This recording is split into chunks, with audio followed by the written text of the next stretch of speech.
Você falou que a turma te pergunta muito sobre emagrecimento. Cara, Por que, na sua opinião, do ponto de vista físico e comportamental, o mundo está tão focado nisso e as pessoas estão tão obesas? Por que a obesidade está aumentando?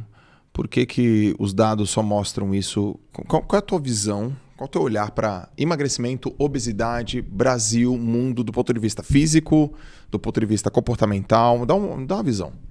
minha visão é a seguinte, a obesidade ela está inflando, tá? Ela está num processo de inflação. Por quê?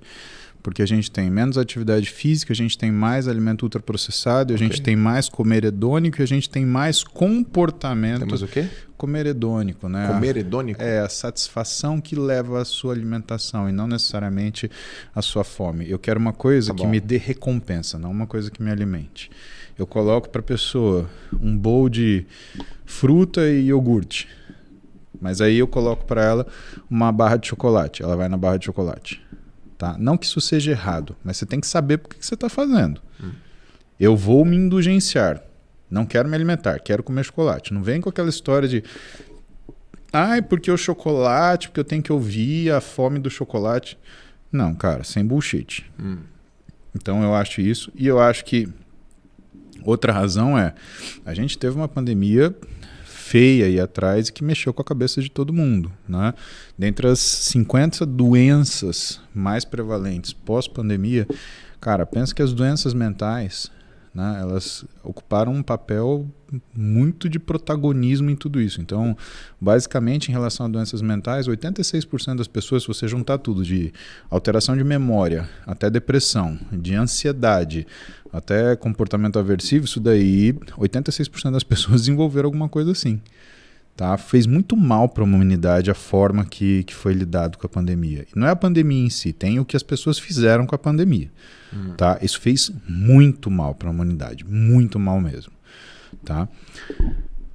E existe uma outra coisa que é a forma que as pessoas enxergaram a obesidade, tá? E a forma que as pessoas enxergam, né, o sobrepeso. Então uma coisa é isso aumentando por causa dos comportamentos. Outra coisa é como se fosse alguém colocar um microscópio sobre isso e falar, olha, isso é maior do que parece. E quem colocou isso para ser maior do que parece? Rede social. Por quê? Porque a rede social dá a chance das pessoas fazerem a pior coisa da vida delas, que é compararem-se a outras pessoas. Então o que acontece? A pessoa começa a seguir perfil fitness. Ela não vai seguir uma pessoa que tem um padrão eutrófico. Ela vai seguir a menina musculosa, o menino musculoso, o menino super rasgado, a menina super rasgada, o sujeito que é competidor, a menina que é competidora. O perfil simétrico, o abdômen simétrico. Exatamente. E aí o que ela faz? Ela passa o dia inteiro olhando a rede social, aquele monte de corpo perfeito, e ela olha no espelho e ela não percebe que ela também é um corpo perfeito, ela só não é um corpo trabalhado. Aí o que ela fala? Tô fora do meu peso. Então, acho que se a gente tivesse uma maneira, por exemplo, de escutar as pessoas, a gente ia escutar algo extremamente não real, que é o quanto as pessoas acreditam que elas estão fora do peso. Porque elas começaram a acreditar que os ideais de esporte, os ideais de fitness, eles se tornaram a normalidade. E isso causou uma reação. As pessoas que não têm essas formas físicas começaram a falar assim, opa, pera lá, mas isso está errado. E aí começou esse cabo de guerra entre o pessoal que usa de artifícios não saudáveis para ter físicos extremamente elaborados, e as pessoas que desprezam a falta de saúde que uma síndrome metabólica dentro de um contexto de obesidade causa, estão disputando quem que é mais certo. Joel, veja que em nenhum momento falei corpo perfeito, porque corpo perfeito não existe. Perfeito é uma idealização. O corpo perfeito é aquele que te serve. Esse é o corpo perfeito. O que eu falo para meus pacientes, por exemplo, quando eles aparecem no consultório, porque sendo muito sincero, poucos deles sabem o que eles querem. Eu tenho que colocar eles na frente do espelho, homens e mulheres, e eu tenho que falar para eles, me descreve o seu corpo, por favor. Eles nunca olharam para o corpo deles. A menina olha para o bumbum, ela olha para a coxa, ela olha para a barriga, ela não olha para ela inteira.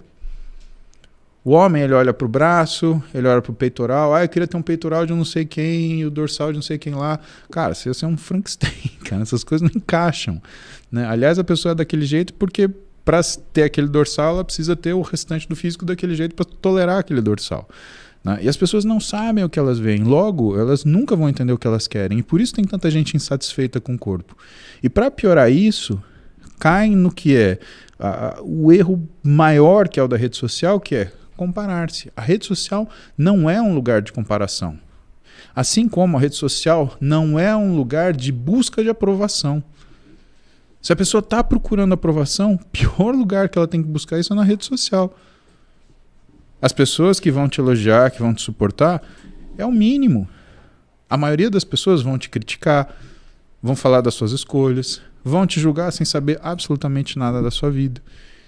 Então, sabe, eu acredito que o mundo ele foi levado para um lado, né, do que foi a questão da mídia, sair da mídia mainstream para a palma da mão das pessoas e ter literalmente um desgoverno.